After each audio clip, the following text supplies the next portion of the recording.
Quando a energia cai, a maioria das pessoas imagina um cenário simples, uma luz apagada, talvez algum desconforto e nada além disso, e pode realmente ser numa queda rápida de eletricidade. Vai te gerar um desconforto e talvez nada além disso, porque em um primeiro momento tudo parece ainda estar funcionando e muitas vezes até está. Hospitais continuam operando, rádios seguem transmitindo, alguns mercados ainda abrem as portas e isso cria uma ilusão extremamente enganosa de normalidade. Parece que o sistema está sob controle, sempre parece que tudo está sob controle. Só que existe uma estrutura sólida sustentando tudo. Mas o que pouca gente percebe é que nesse exato momento o sistema ele já entrou em modo de sobrevivência. E modo de sobrevivência não foi feito para durar a vida toda, ele foi feito para durar apenas um tempo, para ganhar mais tempo até que surja uma solução.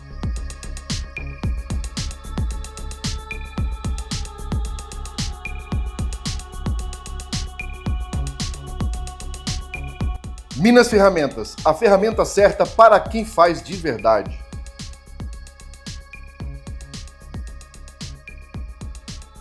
Caluce, sua base segura para cada missão. Somos todos atletas, somos todos Groove, a maior marca de suplementos do Brasil. Grande parte dos serviços essenciais possui algum tipo de contingência energética. Geradores a diesel, bancos de bateria com placas solares, sistemas híbridos com painéis solares, tudo isso existe para evitar uma parada imediata. Hospitais, emissoras de rádio e TV, centros de dados, grandes redes de supermercados, inclusive, todos esses lugares foram projetados para continuar operando por um certo período, mesmo sem energia da rede. E é exatamente isso que engana as pessoas, porque o fato de ainda estar funcionando não significa que está realmente estável, significa apenas que está resistindo. E toda resistência, ela tem um limite, meus amigos. Uma hora ela acaba. Hospitais talvez são o exemplo mais claro disso. Eles não simplesmente param quando falta energia, mas também não continuam funcionando normalmente. Ao entrar em operação por geradores, por exemplo, todo o sistema de hospital passa por um racionamento.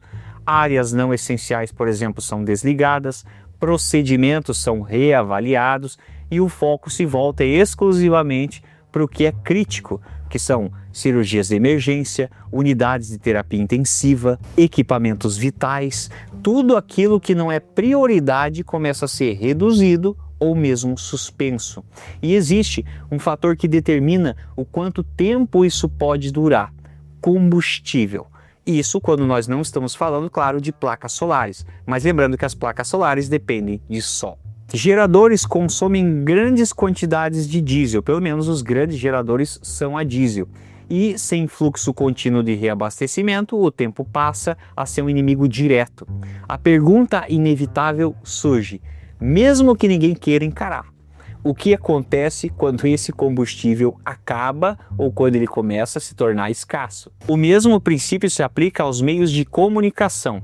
Em um cenário de apagão, rádios eles se tornam uma das últimas linhas de informação ativa. Muitas emissoras elas têm geradores e conseguem continuar transmitindo por algum tempo, o que mantém uma sensação mínima de conexão com o mundo, o que é muito bom. Várias catástrofes que aconteceram em que houve ausência de eletricidade, muitas emissoras de rádio continuaram transmitindo por geradores para informar as pessoas. Mas essa operação ela depende de uma estrutura complexa, estúdios funcionando, antenas ativas, equipes presentes, logística mínima operando. Se o apagão se prolonga por tempo demais, essa estrutura pode começar a sofrer. Profissionais podem não conseguir chegar ao trabalho, o combustível pode não ser reposto no ritmo necessário e falhas técnicas começam a se acumular. E aos poucos aquilo que ainda transmitia informação começa a falhar, até que o silêncio toma o lugar. Nos mercados e grandes centros comerciais, a situação segue a mesma lógica. Alguns conseguem abrir, especialmente aqueles que possuem geradores próprios, mas operar nessas condições é extremamente limitado. Sistemas de pagamento eletrônico falham ou se tornam instáveis, até porque o comércio pode estar funcionando, mas a central que recebe a informação não.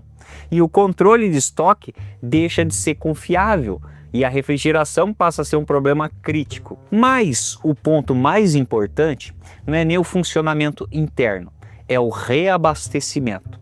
Porque não importa quanto estoque exista naquele momento, sem logística funcionando, ele não é reposto. E inclusive tem um vídeo muito interessante que eu fiz lá no canal secundário, que eu tenho também e convido vocês a conhecerem, no canal Área Z, que eu falo sobre o Just in Time, que é quando a cadeia de logística falha em situações de desastre. Recomendo que você assista esse vídeo. Está lá no canal Área Z, onde você pode conhecer, ver os outros conteúdos também, aqui do Fernando, e é claro, curtir, se inscrever e também acompanhar, além aqui do canal Anderson Machado.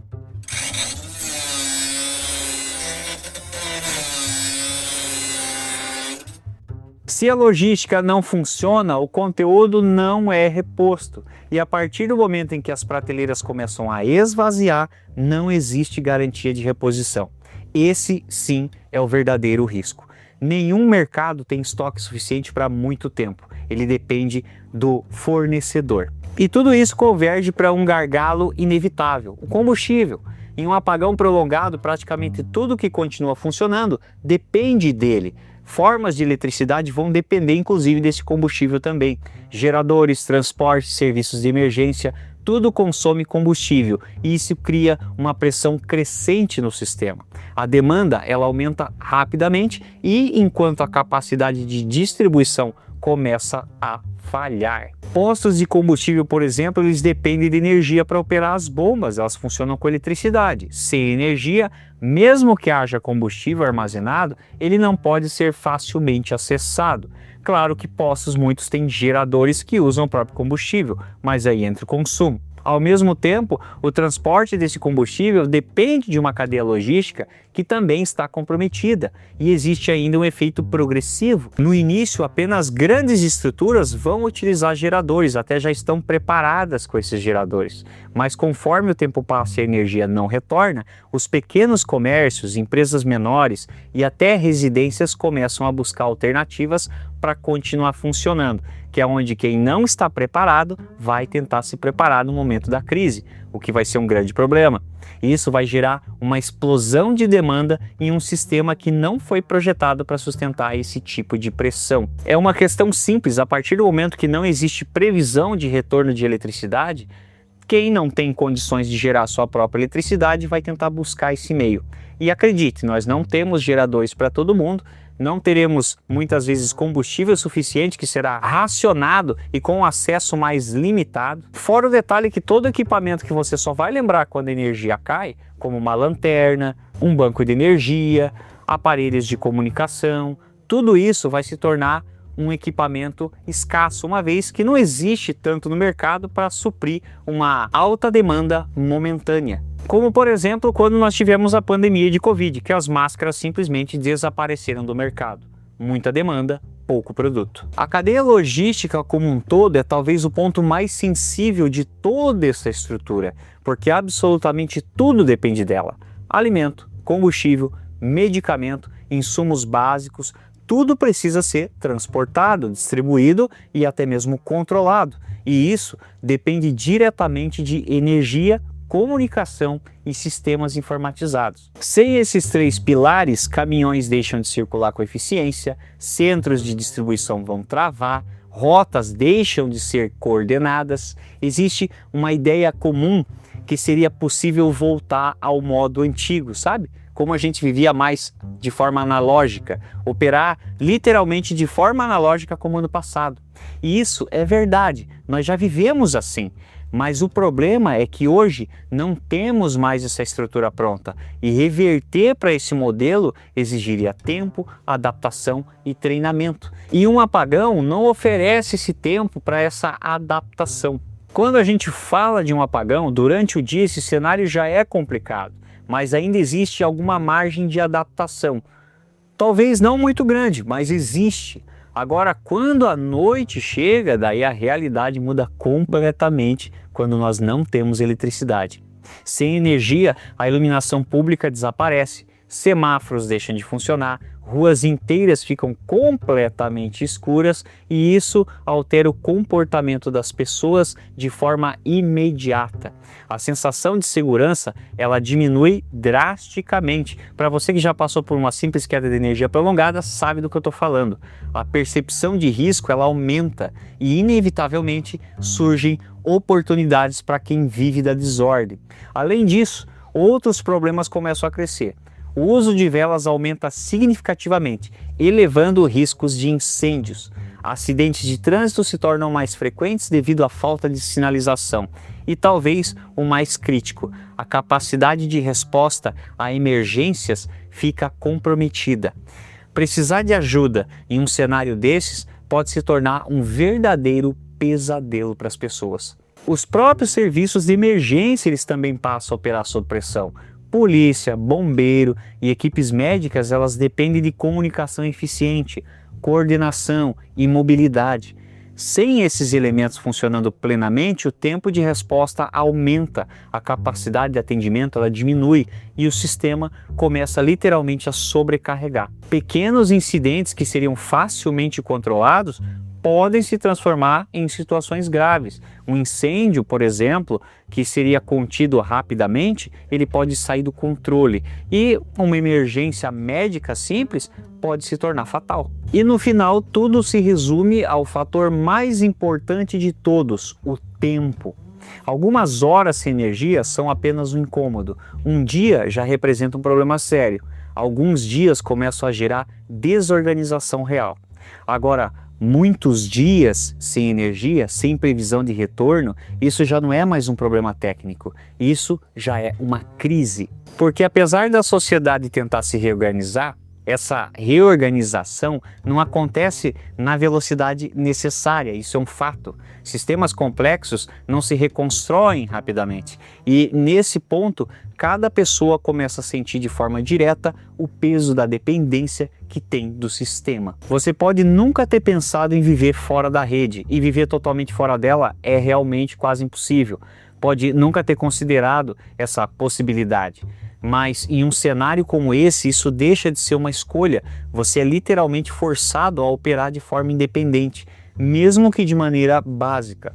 Produzir a sua própria luz, gerenciar a sua própria água, controlar os seus próprios recursos, porque o sistema simplesmente não consegue mais te atender como antes. O apagão ele não destrói tudo de uma vez, ele vai desgastando, ele vai pressionando, então ele revela camada por camada os limites de tudo aquilo que parecia sólido e garantido. No começo, o sistema até resiste, hospitais continuam funcionando, rádios seguem no ar, mercados ainda abrem, pelo menos os maiores, como eu falei para vocês, mas isso não é estabilidade, isso aí se chama resistência temporária. E a pergunta que fica não é se o sistema vai falhar, e sim quanto tempo ele consegue aguentar antes que você precise se virar sozinho. Porque quando tudo depende de energia, ficar sem ela nunca é só um detalhe. É o tipo de situação que separa quem depende completamente de quem consegue continuar de pé, mesmo quando tudo ao redor para. E vocês, já pensaram nisso? Já pensaram em um apagão prolongado? Como seria complicado você manter a sua vida ou mesmo conseguir suportar a ausência de eletricidade no seu cotidiano? Um apagão de longa duração, ele não é tão provável, de fato. A nossa estrutura elétrica ela é muito sensível e sim propensa a falhas. Não falhas gerais ou globais, dizer que o mundo inteiro vai ficar sem eletricidade. Mas uma coisa é certeza. Quando existe uma catástrofe natural, uma região inteira, uma cidade inteira ou mais de uma cidade inteira pode ficar sem eletricidade. E isso pode ser por um dia ou por vários dias. Se você tem quedas de eletricidade que ocorrem em todos os lugares, por vários motivos, geralmente você sabe como é chato e como poucas horas às vezes já são um problema, já trazem alguns incômodos. Agora imagina se isso se estender por mais tempo. Você está preparado para reagir a situações como essa?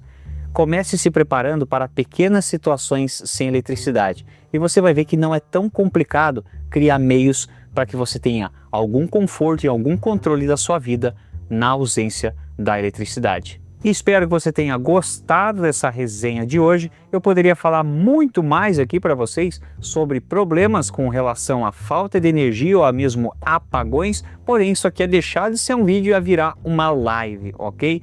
Mas tem muito mais conteúdo de preparação no canal Área Z, recomendo que você conheça. É o meu segundo canal, onde eu já produzo material há um bom tempo, lá 14 anos, falando sobre preparação e trazendo dicas e também assuntos voltados à preparação e à sobrevivência. E é claro, inscreva-se aqui no canal Anderson Machado, acompanhe o conteúdo, toda terça-feira tem vídeo do Fernando aqui no canal Anderson Machado. Inscreva-se, curta e compartilhe que ajuda o trabalho. E a gente se vê num próximo vídeo aqui do canal Anderson Machado. Um grande abraço a todos e até a próxima.